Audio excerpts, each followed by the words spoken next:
Hello everyone. आप सभी का स्वागत है इस चैनल पे जिसका नाम है जेडी स्टडीज।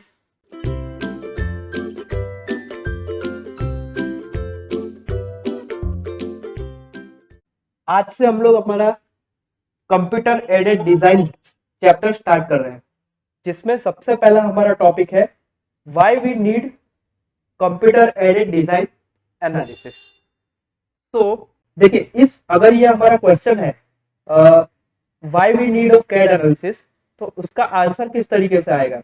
देखिए, तो हमने प्रीवियस चैप्टर में मतलब जैसे पढ़ा, डिजाइन ऑफ ट्रांसफार्मर में पढ़ा, बाकी मशीन रोटेटिंग मशीन की डिजाइन में हमने पढ़ा कि हमें क्या करना पड़ता है, एक मैन्युअल कैलकुलेशन करनी पड़ती है to find out the different steps and hence the different dimensions, यानी कि D and L.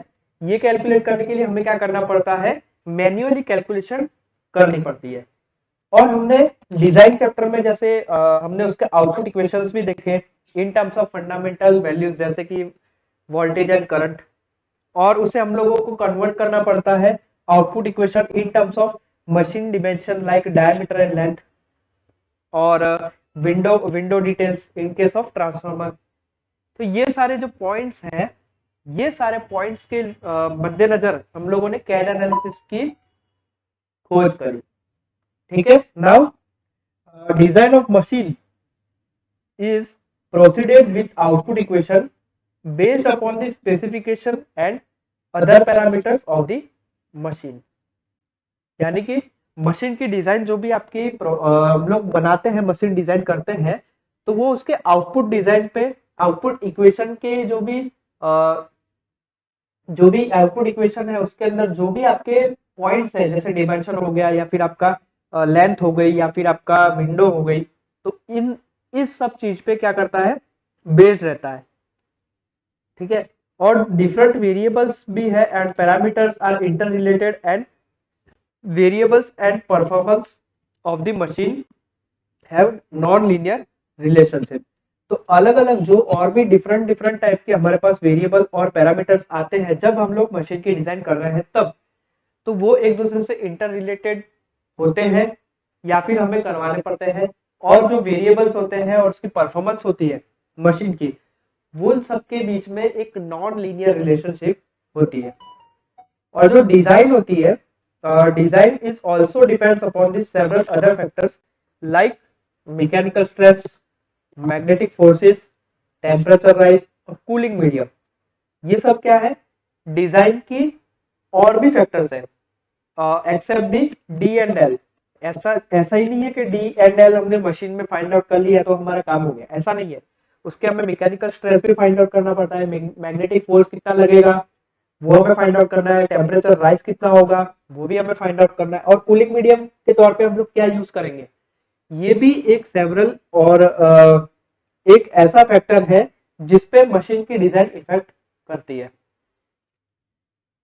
Now next, ये सब जो डिफरेंट पैरामीटर है, इसको हम लोग अगर कंसिडरेशन में लेते हैं तो उसकी ऑपरेटिंग कंडीशन और ये जो पैरामीटर्स है, ये सबको क्या है, जो भी आपका डिजाइनर है उस डिजाइनर को मशीन की डिजाइन के लिए एक बेस्ट चॉइस करनी पड़ती है।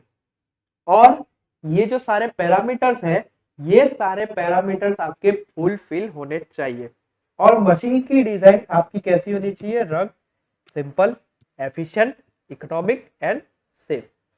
तो डिजाइनर को इस चीज के लिए, ये सारी चीजें फुलफिल करने के लिए एक सफिशिएंट टेक्निकल नॉलेज होना चाहिए।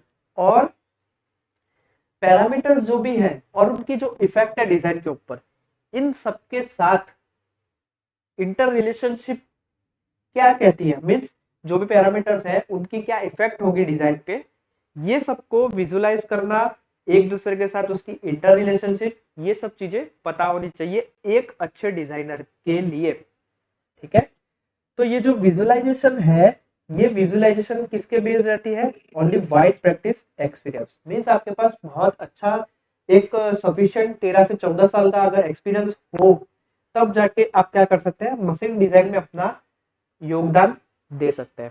समटाइम्स कुछ कुछ टाइम ऐसा होता है कि मशीन जो है वो हमारी अकेली रन करनी चाहिए। और कुछ टाइम ऐसा होता है कि मशीन को हम लोगों को सिस्टम के साथ, यानी कि और भी मशीन है उसके साथ इसको वर्क करवाना पड़ता है। तो मशीन को हमें सिर्फ ऐसे ही डिजाइन नहीं करना है कि वो एक अकेले ही वर्क करे, हमें इस तरीके से डिजाइन करना है ताकि जो भी सिस्टम में वो काम कर रही है उस सिस्टम की परफॉर्मेंस में हमें मैक्सिमम एफिशिएंसी मिल सके। ठीक है, तो इन सब के लिए क्या है कि हम लोगों को क्या करना पड़ता है, एक मैन्युअली एनालिसिस करना पड़ता है। तो for the particular application there are several set of design of machine which may need to be done to find the optimum design of the machine, or in finding the optimum design of the machine many iterations may be required to incorporate the changes in parameter till the satisfactory performance design is obtained। इसका मतलब क्या है कि हमें कोई भी machine design को अगर हमें उस ऑप्टिमम डिजाइन करनी है, उसकी ओवरऑल परफॉर्मेंस उसकी देखनी है कि अच्छी हो, तो हमें क्या करना पड़ता है, बहुत पैरामीटर्स के क्या है, डिफरेंट डिफरेंट हमें क्या लेने पड़ते हैं, सोचना पड़ता है हमें कि हाँ अगर हम लोग डी ऐसा लेंगे तो एल ऐसा लेना पड़ेगा, और एल ऐसा लेंगे तो डी ऐसा लेना पड़ेगा, तो हमारी परफॉर्मेंस पे क्या इफेक्ट पड़ेगी, एफिशिएंसी क्या होगी मशीन की। ठीक है, ये सारी डिजाइन, ये सारे आइटरेशन हमें लेने पड़ते हैं और इसके अकॉर्डिंग हमारे सारे पैरामीटर्स चेंज होते रहते हैं। तो ये जो कैलकुलेशन है with indefinite iteration are manually not possible. तो ये जो कैलकुलेशन है ये हम लोग इजीली कर सकते हैं with the help of digital computers, और by using the computers the data can be easily varied many times to get the optimum design। इसलिए हमें कैड की जरूरत पड़ी, कंप्यूटर एडेड डिजाइन की जरूरत पड़ी, ताकि ये जो हमारा इनडेफिनेट आइटरेशन वाला जो प्रॉब्लम है उसका हम लोग सॉल्यूशन फाइंड आउट कर सके।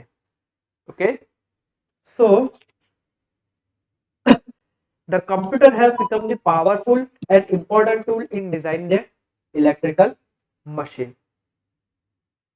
okay, now कुछ एडवांटेजेस है कैड के और कुछ डिसएडवांटेजेस है कैड के, तो वो हम लोग देख लेते हैं। तो जैसे आप अगर digital the use of digital computer in designing of electrical machine has change the scene completely. The use of computer reduces the time and money and used for the tedious and lengthy hand calculations। this time ये जो हमारा time बचा, ये time हम लोग utilise कर सकते हैं by the designer to developing some kind of ideology and several characteristic of computer aided design हमें नीचे यहाँ पे दे रखी है। कौन सी कैरेक्टरिस्टिक है, यही कैरेक्टरिस्टिक आपकी एडवांटेजेस है कंप्यूटर एडेड डिजाइन के लिए। तो कैसे, देखो, सबसे पहली, कंप्यूटर के पास लार्ज मेमोरी होती है, तो वो मैक्सिमम डेटा स्टोर कर सकता है, टेबल स्टोर कर सकता है और बाकी की अदर इंफॉर्मेशन भी स्टोर कर सकता है जो हमें डिजाइन के लिए रिक्वायर्ड होती है वो। ये हो गया फर्स्ट एडवांटेज।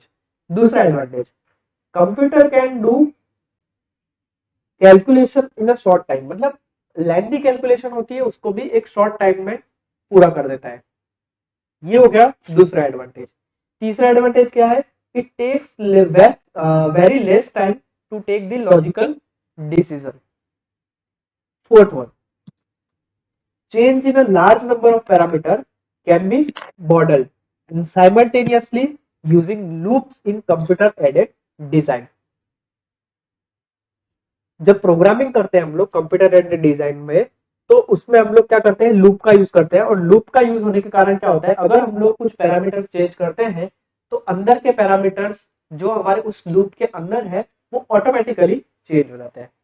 ये था उसका चौथा एडवांटेज। पांचवा एडवांटेज, मैन्युअल कैलकुलेशन में क्या है, हम लोग एरर जनरेट कर सकते हैं, लेकिन लेकिन अगर आप कंप्यूटर कैलकुलेशन कर रहे हैं तो आपका बहुत ही कम चांस है, लेस चांस कि हमारी एरर जनरेट हो। ये हो गया उसका पांचवा एडवांटेज।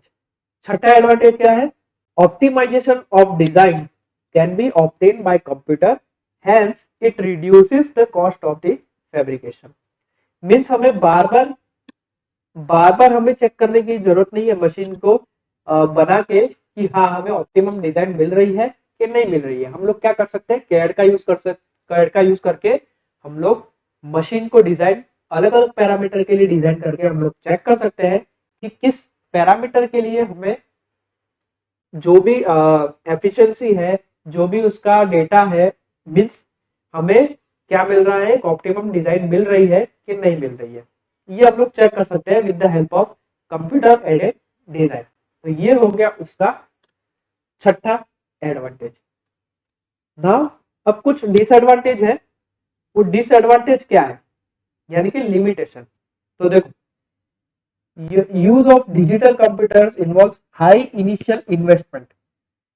हम लोग अगर डिजिटल कंप्यूटर का यूज कर रहे हैं तो कंप्यूटर हमारे महंगे आते हैं। मतलब थोड़ा थोड़ा अच्छा कंप्यूटर अगर हम लोग लेने जाए तो हमारा हाई इनिशियल इन्वेस्टमेंट लगता है और हमारे एनुअल एक्सपेंसेस पे हमें ध्यान रखना पड़ता है। मीन्स एनुअल जो भी आपका एक्सपेंस है वो आपका बढ़ जाता है, खर्चा आपका बढ़ जाता है। तो कुछ कुछ लिमिटेशंस है। वो लिमिटेशन क्या है, देखो, मेमोरी और स्टोरेज लिमिटेशन। मतलब अगर आप कंप्यूटर, आप अगर कैड यूज कर रहे हैं किसी भी कंप्यूटर में तो उसकी मेमोरी अच्छी होनी चाहिए और स्टोरेज ज्यादा होनी चाहिए। ठीक है। Then interoperability between two computers aided design system is not available. दो कंप्यूटर पे एक साथ हम लोग कंप्यूटर एडेड डिजाइन यानी कैड का जो भी सॉफ्टवेयर है हम लोग यूज नहीं कर सकते। Interface problem, interface problem between drawing tools and design and analysis tool, ये भी एक कैड की लिमिटेशन है। And fourth one is verification of feasibility of result obtain by the computer aided design is difficult. Okay, तो ये जो चार है, ये चार उसकी लिमिटेशंस है कैड की। ठीक है। तो अगर हमें क्वेश्चन किया जाए, अगर कोई क्वेश्चन अराइज हो कि why we need CAD analysis, तो हमारा आंसर क्या होना चाहिए, हमारा आंसर सिंपल होना चाहिए कि मशीन के लिए, मशीन की डिजाइन के लिए हम लोग क्या करते हैं, एक कन्वेंशनल मेथड यूज करते हैं। यानी कि उसके पैरामीटर्स हम लोग फाइंड आउट करते हैं और वो पैरामीटर्स को फाइंड आउट करने के लिए हम लोग काफी आइट्रेशन यूज करते हैं और वो आइट्रेशन के कारण हमारे पैरामीटर्स जो है वो बार बार चेंज होते रहते हैं। इसीलिए हमारी जो कैलकुलेशन है वो कैलकुलेशन लेंथी हो जाती है और अलग अलग इनडेफिनेट आइट्रेशन मैन्युअली यूज करना पॉसिबल नहीं है। ठीक है। इसीलिए हम लोग क्या करते हैं, डिजिटल कंप्यूटर्स का यूज करते हैं और कंप्यूटर एडेड डिजाइन का यूज करके हम लोग क्या करते हैं, अलग अलग डिफरेंट डिफरेंट आइडिएशन को यूज करके, आइट्रेशन को यूज करके हम लोग ऑप्टिमम डिजाइन को ऑब्टेन करते हैं और हमें क्या मिलता है, एक बहुत ही पावरफुल और बहुत ही एफिशिएंट मशीन हमें मिल सकती है with the help of the CAD analysis. Okay, तो ये है हमारा आज का लेक्चर। इसी के साथ हम लोग जो आज का लेक्चर है ये, वो आज का लेक्चर यहाँ पे पूरा करते हैं। मिलते हैं हम लोग नेक्स्ट लेक्चर में और कैड एनालिसिस की कुछ मेथड्स देखेंगे, जैसे सिंथेसिस मेथड और हाइब्रिड मेथड। वो हम लोग नेक्स्ट लेक्चर में कवर अप करेंगे। मिलते हैं हम लोग नेक्स्ट लेक्चर में। टिल देन, जय हिंद।